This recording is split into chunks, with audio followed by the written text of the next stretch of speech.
Good afternoon students, કેમ છો? બધા મજામાં ના? તો આજે અમે લોકો જે યુનિટ 4નું રીડ 2 છે, યોગ ફોર હેલ્થ, સ્વાસ્થ્ય માટે યોગ, એ આજે આપણે તમે લોકોને એક્સપ્લેનેશન કરશું. એના પહેલાં આપણે જોયું હતું માઇન્ડ, બોડી એન્ડ મેડિસિન. એમાં આપણે જોયું હતું કે માઇન્ડ, બોડી, મેડિસિનનું એક કેવું ત્રણનું એક રિલેશન છે, જેનાથી કે આપણે જે શારીરિક અને માનસિક રોગ અને તેના ઈલાજ વિશે વાત કરવામાં આપણે કરી હતી. તો આ એક શારીરિક એક ચેપ્ટર છે જેના નામ છે યોગ ફોર હેલ્થ, એટલે કે સ્વાસ્થ્ય માટે યોગ. હવે આ સ્વાસ્થ્ય માટે યોગ શું છે આપણે જાણીશું. યોગ ફોર હેલ્થ એટલે ભારતના આપણે જોયું છે કે સૌથી પ્રાચીન જે વિજ્ઞાન છે, યોગ વિશે વાત કરવામાં આવી છે. તે યોગ અને શારીરિક અને માનસિક આત્માધિક જેથી આધ્યાત્મિક જે વિકાસ માટે સમયની એરને ખડી ઉતરેલી કસોટી છે. તો યોગમાં વ્યક્તિની જો જડમૂળથી રૂપાંતરણ કરવાની તાકાત છે. એ આપણે બધા જ જાણીએ છીએ કે યોગથી આપણી શરીર જે છે એ બહુ સ્વસ્થ રહે છે. એને આપણે જે બ્લડ સર્ક્યુલેશન પણ હોય છે એ બી બહુ સારી રીતે થાય છે. ને આપણા જે વજન છે એ પણ આપણે ઘટાડી શકીએ છીએ યોગથી. એક શારીરિક ને આધ્યાત્મિક, એમાંથી આપણે મેડિટેશન પણ થાય છે. હવે આજે એના વિશે વિસ્તારથી જાણશું. તો ચલો હવે સ્ટાર્ટ કરીએ છીએ. યોગ is one of the most ancient science of India. ભારતના સૌથી પ્રાચીન વિજ્ઞાનો યોગ એક છે.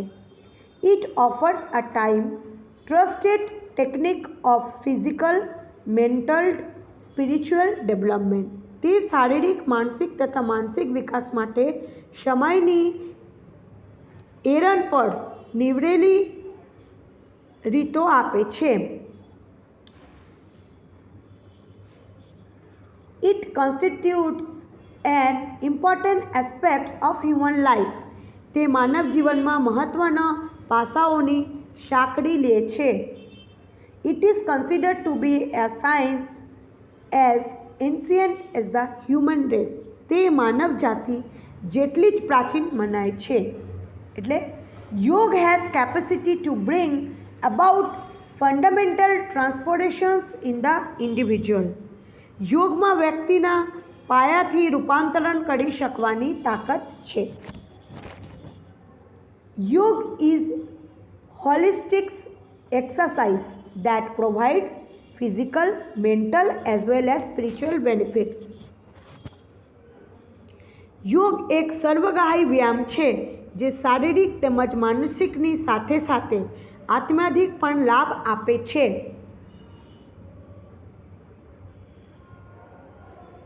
It provides workout for the muscles. તે સ્નાયુ માટે કસરત પૂરી પાડે છે. It also benefits joints, ligaments and the skeletal system by improving flexibility and balance. તે સંતુલન અને લચિયાલાપણમાં વધારો કરી શરીરના સાંધાઓ, મજ્જાઓ અને અસ્થિતંત્રને ફાયદો કરી આપે છે. It good for heart and stimulates cardiovascular system. તે હૃદય માટે સારું છે અને રુધિરાભિસંધાન ઉદ્દીપિત કરે છે, એટલે વેગવું બનાવે છે. It oxygenates the blood and helps strengthen the heart. તે લોહીને પ્રાણવાયુ પૂરો પાડે છે.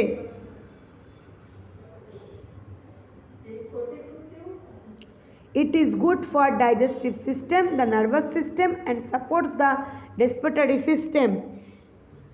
તે પાચન તંત્ર અને ચેતના તંત્ર માટે લાભકર્તા છે અને શ્વસન તંત્રને પુષ્ટિ આપે છે. It enables the virus endocrine glands to functions property and reduce tension and anxiety.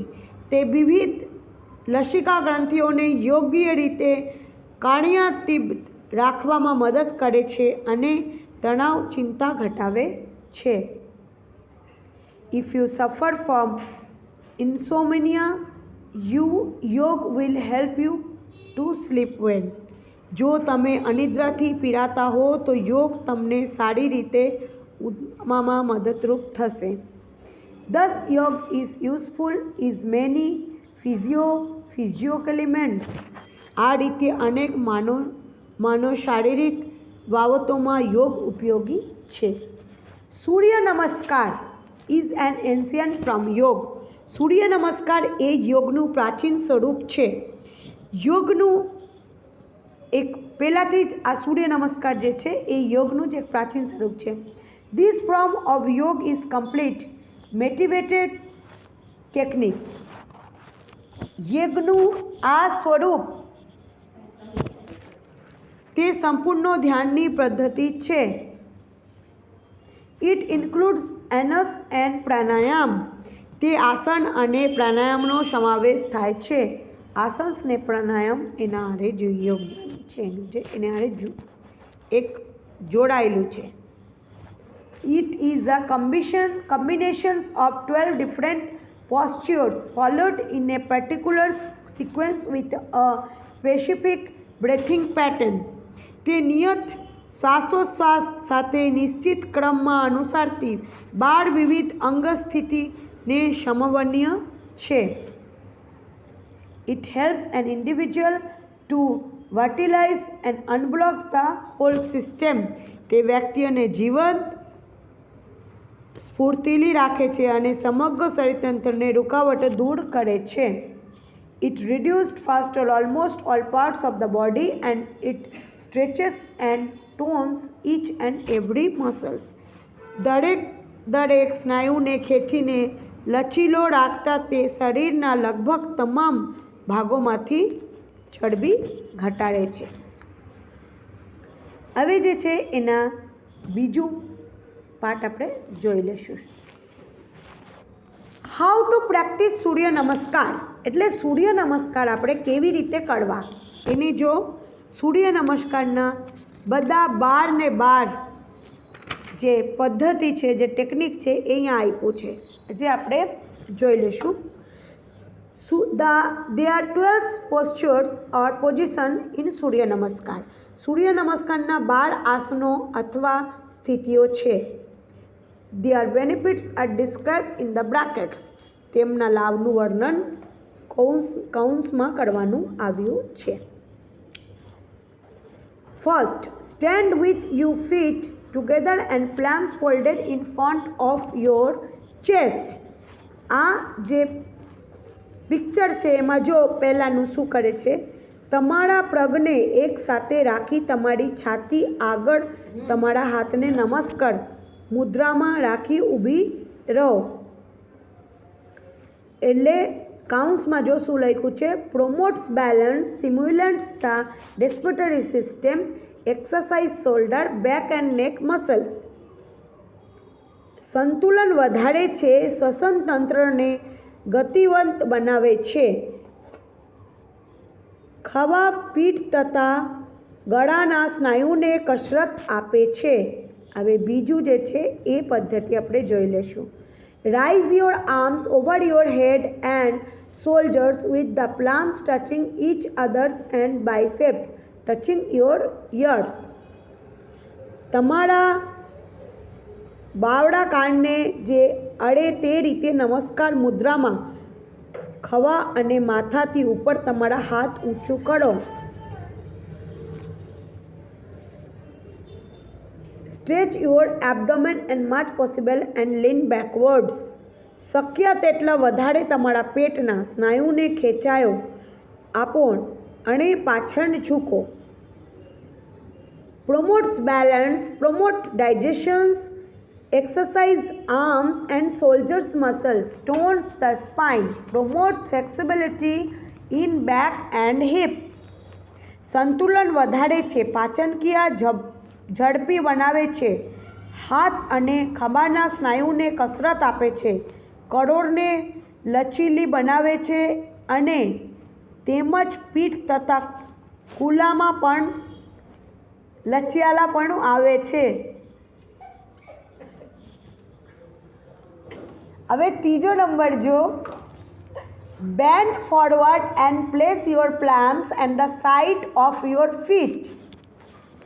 આગળ ઝૂકો અને તમારી હથેળીઓને તમારા પગની બાજુમાં રાખો. Touch your knees with forehead and exhale deeply. તમારા ઘૂંટણને તમારું કપાળ અડકાળો અને ઊંધો શ્વાસ બહાર કાઢો. Promotes blood circulation, tones abdominal tracts, stretches back and leg muscles, stimulates spinal nerves and stimulates thick system. રુધિરાભિસરણ વધારે છે, પેટના સ્નાયુને લચીલા બનાવે છે, પીઠ અને પગના સ્નાયુને ખેંચાણ આપે છે, કરોડની ચેતાઓને વધારે ક્રિયાન્વિત કરે છે અને લસિકા ગ્રંથિઓને ઉદ્દીપ્ત કરે છે. હવે ચોથા જો, tech one leg back and place the other leg in the front with palms on the ground. Raise your head and inhale. જમીન પર હથેળીઓ ટેકવી, એક પગ પાછળ લો અને બીજો પગ આગળ રાખો. તમારું માથું ઉચકો અને અંદર શ્વાસ લો. Exercise spine, strengthens head, hand and wrist muscles. કરોડની કસરત થાય છે, હાથ અને કાંડાના સ્નાયુ મજબૂત થાય છે.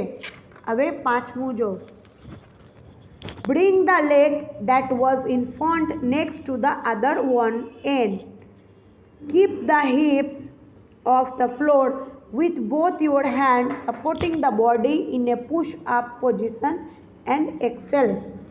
આગળ રાખ્યો હતો તે પગ પાછળના પગ પાસ લઈ જાઓ. બંને હાથથી શરીરની ટેકો આપીને તમારા શરીરને ઉપરની તરફ ખેંચો અને નિતંબ જમીનથી ઊંચા રાખો અને શ્વાસ બહાર કાઢો. Stimulates blood circulation, strengthens the heart, strengthens wrist and arm muscles, relieves neck and shoulder tension. રુધિરાભિસરણ ઝડપી બનાવે છે, હૃદયને પણ બળ આપે છે, કાંડા અને હાથમાં સ્નાયુ પણ મજબૂત કરે છે, ડોક અને ખભામાં તણાવમાંથી રાહત આપે છે. તો આજે આપણે જે છે 5 સ્ટેપ આપણે જોઈ લીધું છે. એ 5 સ્ટેપનું જે છે, હવે એનું જે છઠ્ઠું સ્ટેપ છે એ આપણે જોશું. Lower your knees and forehead with your palms firmly on the ground next to your chest and elbows bent upwards. Hold your breath here.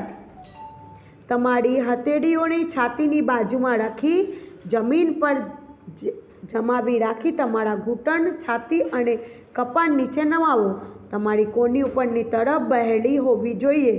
અહીં તમારો શ્વાસ રોકી રાખો. Strengthens leg and arm muscles, increase flexibility in neck and shoulders. Stretches arms, shoulders, neck and back muscles. Exercise back muscles, release tension in neck and shoulder. રુધિરા જે આપણે છે પગ અને હાથના સ્નાયુ જે છે એને મજબૂત કરે છે, ડોક અને ખભાનું લચિયાળું પણ વધારે છે, હાથ, ખભા અને ડોક અને પીઠના સ્નાયુને ખેંચાણ આપે છે, પીઠના સ્નાયુને કસરત આપે છે, ડોક અને ખભામાં જે તણાવમાંથી રાહત આપે છે. હવે સાતમું જો, lower wrist and raise your upper body, look upwards and keep your arms straight, then inhale at a slow pace. તમારી કમર ઝુકાવો અને શરીરના ઉપલા ભાગને ઊંચે ઉઠાવો. તમારા હાથ સીધા રાખો અને ઉપરની તરફ જુઓ. પછી ધીમી ગતિએ શ્વાસ લો. stimulates circulations of abdominal organs, stones, digestive tract, stretches upper and lower body, promotes flexibility in the back and stimulates nerves, spine. પેટના જે અવયવોના જે ભ્રમણને વધારે છે, પાચન માર્ગને સુવ્યવસ્થિત કરે છે, શરીરના ઉપલા તથા નીચેના ભાગને ખેંચાણ આપે છે, પીઠમાં લચિયાળાપણું વધારે છે અને કરોડમાં રહેલી છે જે ચેતાઓને ગતિવંત બનાવે છે. હવે 8. Raise your hips and bring your head to the floor and with eyes on the navel and heel of the floor. This position will exactly look like a inverted V. Then exhale, stimulates blood circulation, strengthens the heart, strengthens wrist and arm muscles, relieves neck and tension. તમારા નિતંબને ઉઠાવો અને તમારું માથું જમીન પર અટકાવો. આમ કરતાં તમારી નજર તમારી ડ્યુટી તરફ જોવી જોઈએ અને તમારો જે એરિયો જમીન સાથે જોડાયેલું આ સ્થિતિ બરાબર ઊંડા વી જેવી દેખાશે. પછી શ્વાસ બહાર કાઢો. Stimulates blood circulation, strengthen the heart, strengthens wrist and arm muscle, relieves neck and shoulder ટેન્શન્સ. જે રુધિર વિસરણ વધારે છે, હૃદયને બળ આપે છે, હાથ અને કાંડાના સ્નાયુને મજબૂત કરે છે, ડોક અને ખાભાના તણાવમાંથી રાહત આપે છે. 9th, in this step the posture is the same as the 4th step in inhale. Exercise spine, strengthens hand the wrist muscles. આ પગલાં શરીરની અંગ સ્થિતિ બરાબર ચોથા પગલાં જેવી જ રહેશે અને અંદર શ્વાસ લો. Exercise spine, strengthens hand and wrist muscles એટલે કરોડનો કસરત આપે છે, હાથ અને કાંડાના ને મજબૂત કરે છે. તો આ જે લેક્ચર છે અહીંયા જ પૂરું થાય છે. આપણે બીજું લેક્ચરમાં આનું જે 3 હજી ભાગ છે એ આપણે જોઈ લઈશું ને એના પર તમારા જે ગ્લોઝરી વર્ડ્સ છે એ તમે લોકોને 2 times કરવામાં આવશે હોમવર્કમાં. So take care yourself. Goodbye all. Stay safe, stay